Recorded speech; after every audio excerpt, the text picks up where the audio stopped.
Behind the Tab is a GoTab produced podcast that dives into the evolving world of hospitality through the lens of technology, creativity, and community. Each episode spotlights the game-changing innovations, real-world operator stories, and GoTab's own team members who are redefining what it means to serve and scale in modern food and beverage. Today, we're speaking with Megan Schaffer, CEO and co-founder of Crate Escapes, Indiana's first and only dog park bar located in Westfield, Indiana. Let's go. All right, welcome back to the Behind the Tab podcast produced by GoTab, where we interview our operators, our employees, and our technology partners to see where they're kind of breaking the mold and doing different things. And this is really, I'm just going to get this awkwardness out of the way. I have Megan Schaffer here from Crate Escapes. We have not done this podcast on site and face-to-face before, so if I'm not looking at the camera or I'm not looking at you at the right time, I do apologize. For those who are watching this at home, bear with me. For those listening, don't worry, you don't have to deal with any of that awkwardness. Megan, thanks for being the guinea pig to kind of do this in person with us for the first time. Of course. Happy to be here. Well, I don't know how good my mic is picking the background noise up, but a little bit about Crate Escapes is it is a dog park bar. Very interesting and great concept because you have the ability to cater to not only the barking in the background, but also to, just the overall hospitality of humans coming in, not only enjoying their time with their four-legged friends, but also just in the environment that you've created. Again, anybody watching at home can kind of see the background. Right over my shoulder, we see our self-pour wall where they can get their own drinks. You've got the Crate mural, which is just one of many amazing murals that are all over the location. But this didn't come out of nowhere. This came out of like a brainchild of you and a group of partners that you have. Can you give our listeners a little bit of the origin story of how it came to be in Indiana's first and still only dog park bar? Yeah. It can be a long story depending on how much I go into it. It started, my background was with animals. I worked for the zoo and got into photography and had kids. And as the kids were getting older, I wanted to do something with animals again. But going back to the zoo wasn't really an option. It's a nonprofit. Sure. I needed something different. I needed something closer to home. And my brother-in-law was in corporate world. I'm pointing over this way because he's outside with the barking dogs right now. He wanted something new. He was tired of what he'd been doing. And I was texting my sister and we kind of jokingly said, we'll open up a dog business together. Oh, and now Petey's come in. There you go, Petey. So we were like, yeah, let's do it. And it started with me and Aaron, and then our friend Jay, who loves dogs also, and he would take the dogs to the Broad Ripple Dog Park all the time. And so it started that we wanted a doggy daycare that had a dog park. And since I do weddings and events, and I love to get friends together and do stuff at my home, and we would do movie nights and we would do game nights with the group of us. And so I thought, on weekends we should have a food truck and have all the people that are our clients come and they can play at the dog park and we can have beer and do movies and have live music and do all this stuff. And then I kind of added that to the business plan that we'd been working on, and then was like, oh, wait a second. This would kind of be cool to do every day. Why only do this on the weekends? If beer and dogs are involved, that should be an everyday thing. So it seemed kind of crazy at the time, but I was, just figuring out the logistics of how would that work when you mix people and beer and dogs, and was talking about it with a friend, and she was like, oh no, my brother lives in St. Louis and there's a place just like that. And I'm just like, holy. So we went and visited and it was like heaven. And then I was completely sold. I was like, yes, this is exactly what I had in my head, and I'm glad to know it's not just a crazy idea, that people do it successfully. And that's when we found out it wasn't at the time we thought it was I thought of this whole new thing, and then it was oh, actually I'm not the first of this. But it was comforting to know it exists all around the world, all around the United States. There's over 90 around the country. We just don't have any specifically dog bars. There are a lot of dog friendly bars where dogs can be on leash. Some of them have dog parks out in the back, but to actually integrate the two, as far as we know, we were the first. Yeah, so that's kind of how it all started. Oh, hello. Hi, Maple. Oh, you have This new is friends. Maple. Hi, Mabel. Hi, Maple. Are you gonna go run outside? Maple likes to chase squirrels. Yeah, Pete. Well, that's amazing. The idea that you're not only catering to the dogs, which is what sparked the idea originally, but then also mixing and matching the service style with the humans that are obviously, paying the way. The dogs, usually they always forget their wallet, I'm sure, and they don't actually. I know who has it though. Yeah. They know where to find it, and if they're the right dog, I'm sure they've chewed up their fair share of wallets as well. But talk to me a little bit about like you mentioned that this has evolved, right? The idea evolved from dog park bar or dog park into the dog park bar, and as we'll walk around a little bit later, but ultimately there's a lot to cater to both humans and dogs in this space. How has that been? Like, has that been difficult? Like, you came from the animal world, as you mentioned, working with the zoo and the animals and whatnot. How has it been difficult to? You also do events with the weddings, stuff like that, but like blending the two together. Talk to me about the kind of the trials and tribulations. Yeah. It definitely can be. I think the biggest thing for us was keeping in mind that we wanted to put dogs first. We wanted this to be the most dog-friendly place anybody's ever been, and catering to the dogs instead of the people. Because so many places you go, it's people-focused and they allow dogs to be there. This is more dog-focused where we allow people to be here. So keeping that in mind, it can be hard with like kids. There's a lot of families in this area, and we wanted to be kid-friendly and it to be another place for families to come and include the whole family, including the dog. But kids want to run and they want to do things that don't really go well in a dog park. So that kind of stuff has been hard to just keep in mind that the dogs get first. So, and some things, I think, some stuff is easy and it's fun. Dogs are allowed on tables here. That wouldn't normally go other places. But I mean, that's what you need. You need I know. Couch. So many dogs are not allowed on the couches at home. This would be their outlet. Yeah. I know. I'm trying to talk everybody into both couches that would be safe and not a nightmare to clean, and fire pits we're working on this winter also. Oh, nice. But yeah, it is definitely, keeping it both safe for the dogs, clean, but also still a fun place for people to come and hang out, and even just the people and dogs, different owners have different levels of what they're comfortable with their dogs and how they play, and figuring out we call them referees that watch the dogs.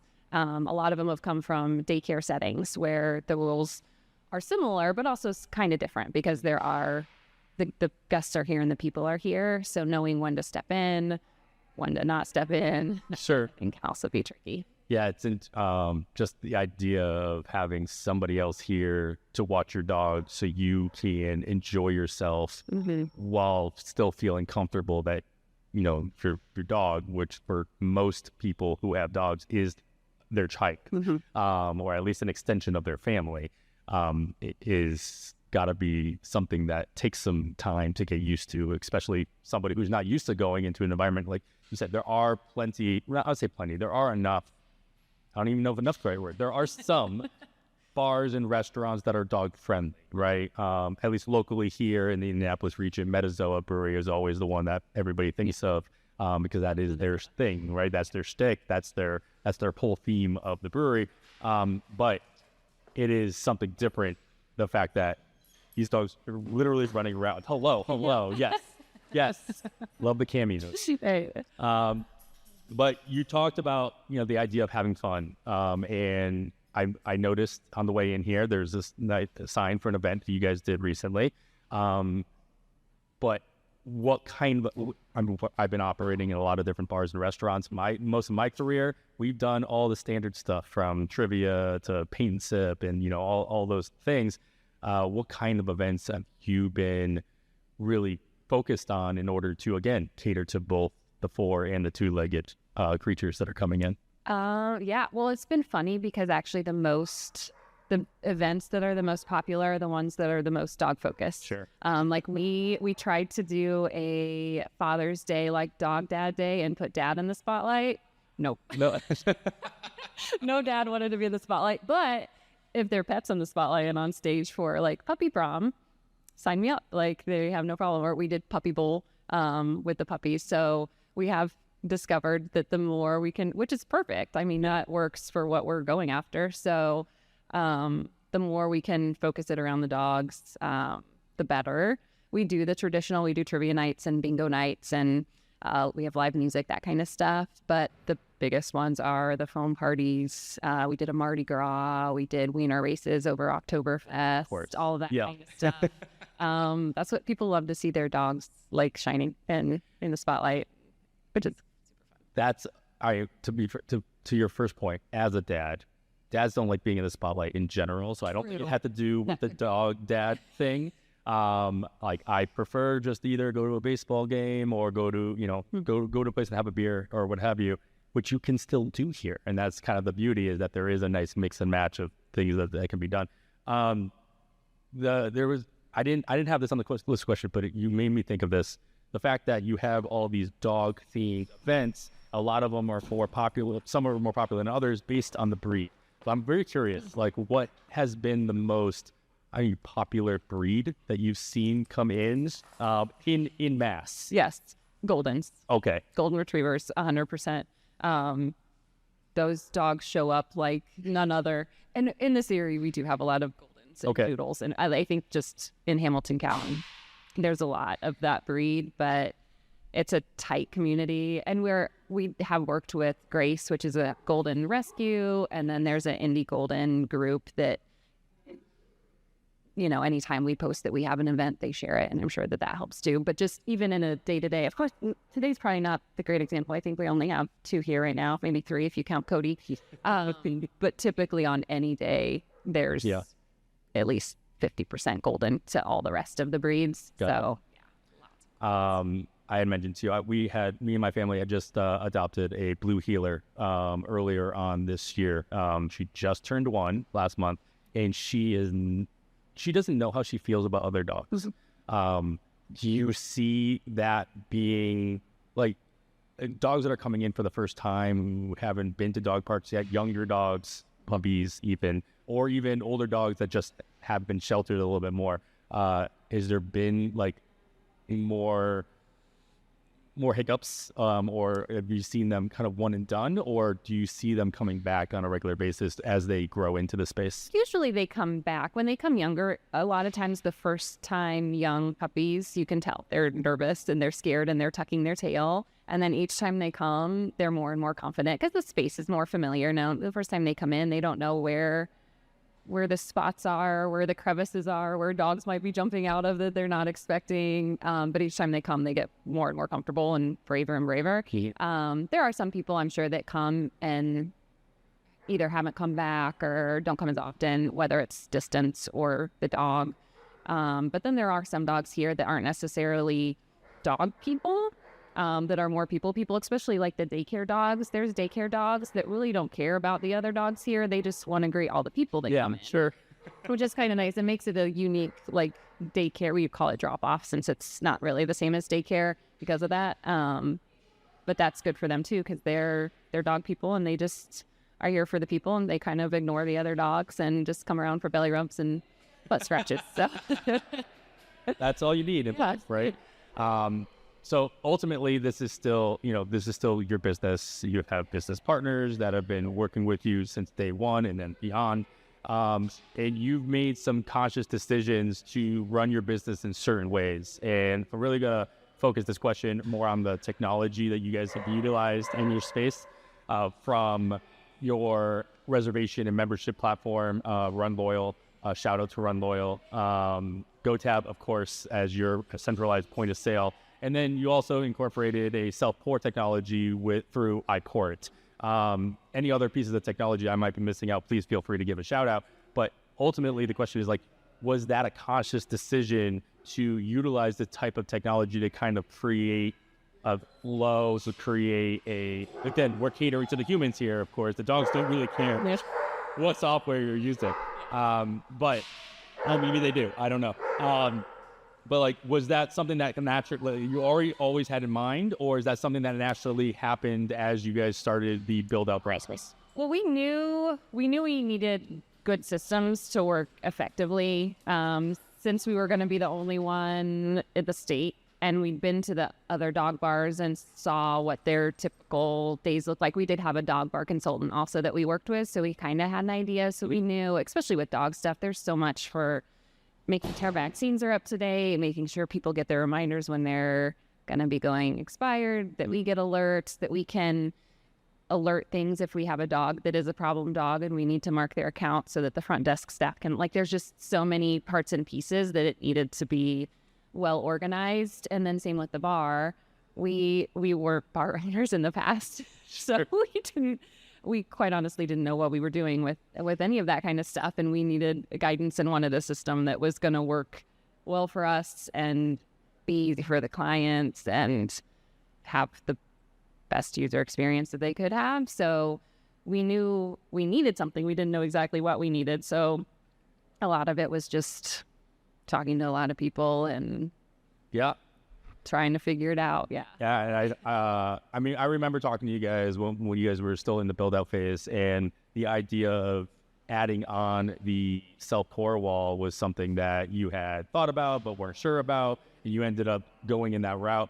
Has that been a piece of technology that hopefully just the humans, not the dogs, have embraced? How is that kind of piece fell into? I think for the most part, a lot of people like it and enjoy it. It has its glitches, but it's 98% of the time works well. People love it. They think it's like, just last night we had drag bingo, and people will come up to the counter and be like, "Oh my gosh, is this the coolest thing? It's so fun." And they like to be able to control how much they pour. The lady that day, I think it was the first time I got this comment, she just liked that, you know, when she goes to a restaurant and gets like a 20-ounce beer, by the time she gets halfway full or halfway empty, it's warm and it's not, and she likes it really cold. So she's like, I just could fill it halfway, have it nice and cold, and then go back up and even just try another one. So people seem to really like it. And we're glad we have it, because it makes it way easier, especially on the really busy days when you could technically have 20 people up there pouring at once. Right. And we usually only staff 1 or 2 bartenders, so they can focus just on the cocktails and mixed drinks, and then just give wristbands to people who want beer. Yeah, as somebody who's come up from the brewing industry and just going into different breweries and tasting a bunch of stuff, what I like about these kind of systems is I can try a bunch of stuff. I don't have to be committed to 16 ounces of something. I can build my own flights. I can try a bunch of different things. So it's also very unique to you in this area, because that technology isn't as widespread in the greater Indianapolis region as of right now. So it's nice. You almost feel as though you are a like early adopter to the type of technology. So it gives, I mean, not that you need it. This space is amazing, but like it becomes another reason to draw people in, just to give a different experience. Okay, we're gonna close things out in the most, what I like to do, in the most negative way possible. We always hear, I mean, you guys you're about to have your 1-year anniversary in January, if I'm not mistaken. And we are recording this in October 2025, by the way, anybody listening to this into the future. I'm sure you've learned lots of things, things that you didn't know you were going to learn, some things that you were expecting to have to learn. I want to know, what was the most negative, or what was your biggest failure? And that's the worst way I could possibly put it. Failure is not the right word, but it is the trigger word, I guess. The learning opportunity that has come about. You obviously, whatever it was, you made it through it. You're still here and you're kicking. Yeah. But what was it? And then what did you learn from it? And how did that dictate? Does it have to be like technology related? Oh, no, absolutely not. No. It's about creating seats as a whole. Yeah. For sure, our walk-in cooler. 100%. Okay. We were a new business and trying to stay on a budget, so we bought it wasn't used. It was like a cooler that a business had bought, and it didn't like fit their space. Yep. And so they returned it. So it was still unused, unboxed, brand new. And it was the biggest headache finding someone that would install it. It didn't come with the same warranties. It was missing parts. We got it up and going, and then it wasn't cooling. It actually just, gosh, it was like 4 weeks ago. The condenser broke again, but it wasn't under warranty because of everything that happened. And so then we had to buy a brand new one. Like, that's the most majority of our sales come from the bar and that tap wall. And that has been the biggest headache, is that cooler, because you have to have cold beer. Like when we opened, it wasn't working. We had the beer and buckets of ice to keep it cold because we had to open, but we didn't have a cooler. I was here that night. Yeah, I remember that actually. That was horrible. Like, still have nightmares. Oh man, yeah. I've worked at a lot of breweries and a lot of bars. I've gone through my fair share of condenser issues, so I feel you on that one, and hopefully there is a lesson to be learned from that. I mean, there are certain things that as you're building out your business that I talk to so many operators and that are building out new spaces, and obviously it's a business. You're running on a budget, as to your point. And there are certain things that you feel as though you can, get by with something a little bit, like in order to make your numbers, you have to cut your budget in certain ways. There are certain things that just can't beat that fact. So, buy a new cooler. Buy Just pay for it. Have the peace of mind.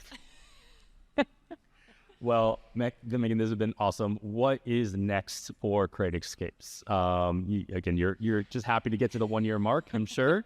But like the idea grew as you were planning it.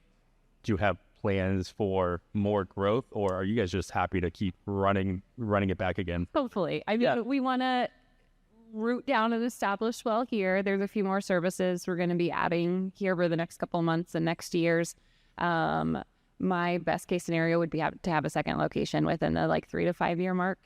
The other dog bars that we follow, that's usually there 3 to 5 years. They get settled on the first. We get so many requests for we want you in Fishers, or we want you down on the south side, or we need you over in Avon, or wherever. And we would love that. We would love, just like your workout centers where you can be on any side of town and take your dog with you and know you have a place to go. That would be great for us. So hopefully. Yeah. No plans to expand outside of dogs, though. I haven't heard any. No, dogs are a must. Yeah. I lived in Oakland, California for about a decade, and halfway my time there, somebody opened up a cat cafe. And so very similar concept, except cafe rather than bar, and cats rather than dogs. But it seems like we are pretty happy with the larger 4-footed animal than... Yeah, well, I'm still a cat lover. Actually, our very first plan, the building was even bigger than this and had 2 stories and a fireplace, and it was very, very nice, but it did include a cat cafe. There we go. And that got nixed. All right. Well, maybe in the 3 to 5 year period for location number 2. Yep. All right, well, thank you so much for your time. This has been great.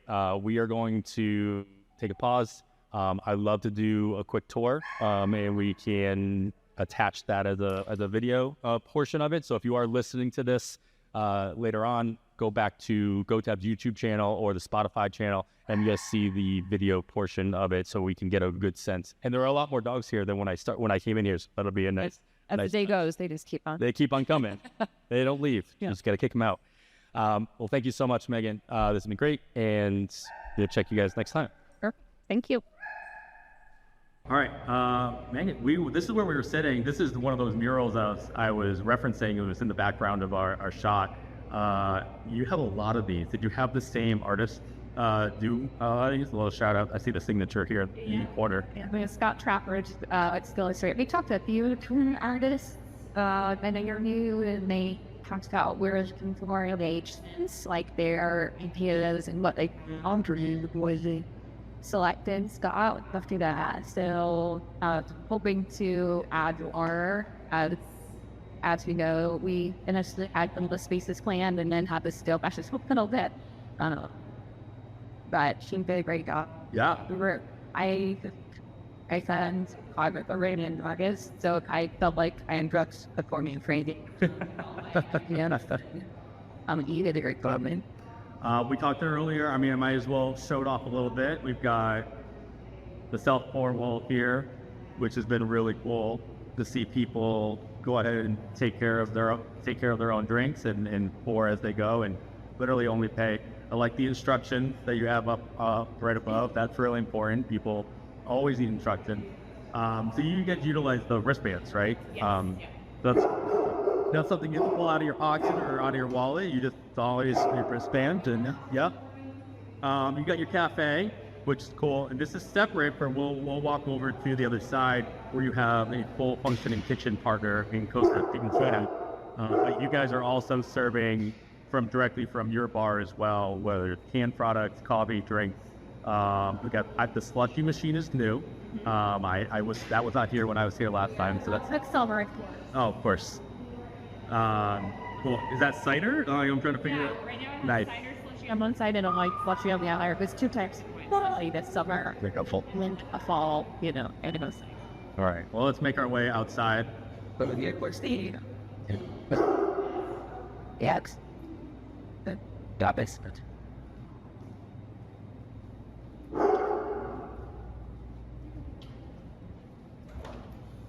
Goose.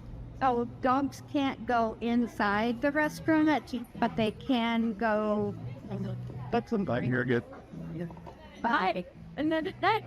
I was talking to Aaron earlier. You mentioned Abayas. I love the mix match of the turf that you guys ended up outsourcing. At first glance, you're like, oh, it's like a football field, but then you see none of the lines actually line up. It's just kind of there. I kind of love that aspect of it. But yeah, we've got, of course, all the turf for all the dogs to run around in, and then you've got the patio for the dining area as well. Dogs are not allowed on the patio. Are allowed on the patio. They have to be leashed on the dining patio because we don't want dogs jumping on tape on the dining patio like they do out here. You guys, you have to live by some rules. It's just so it. Yeah, let's make our way.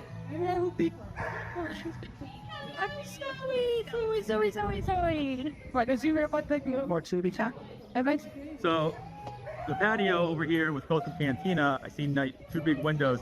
How are those windows utilized? Is that where the food is coming out of, or are they ordering from there? You do can serve out of the windows. Once they got in there and got these space established, a lot of the windows, unfortunately, were covered up with equipment, so it did respect them too. But since so many people here are with their dogs and they can't come into indoor dining with dogs, that's a human-only space because of Board of Health regulations. Sure. They will serve out of the window. But this, honestly, even without the dog park bar, this space is amazing and beautiful for just coming out and having food, and then just being okay with having dogs. Hey guys, how we doing? All right, well, if we don't mind, let's take a peek at the inside. Make our way into it. You mentioned the whole Board of Health and all that. So as we're walking around, we might notice there are lots of signs about where dogs are allowed, where they're not allowed, where they have to be on leashes, and what have you. And of course, that had to have been a big kind of learning curve, or this is great. I haven't seen any of these. Yeah, we had this big empty hallway, and again, since I was an artist, I was like, this is a perfect gallery space. Maybe some local artists would want to come and put their stuff up. So we had a social media post and asked anybody if they'd be interested, and had a surprising amount of people. That's really cool. And we're actually switching it from I think November 1st is when this comes down, and then by the 24th, so right before Thanksgiving, we're doing student artwork from local. All right, they're not open. They don't mind if we click our head in. All right. I took this mind it off. Yeah. Coastal Cantina, your partners in crime when it comes to food. Well, actually, we'll still here. Just because we're closed doesn't mean that no one's actually working. This is what restaurants are all about, right? It's a lot more time when it's not open than it is. Yeah, right? Well, this has been awesome. And yeah, everybody watching at home should make sure that they are stopping in. If you are in the greater northern Indianapolis region, Westfield, Indiana, stop by Coastal Cantina and Creative Escapes. And we'll see you next time.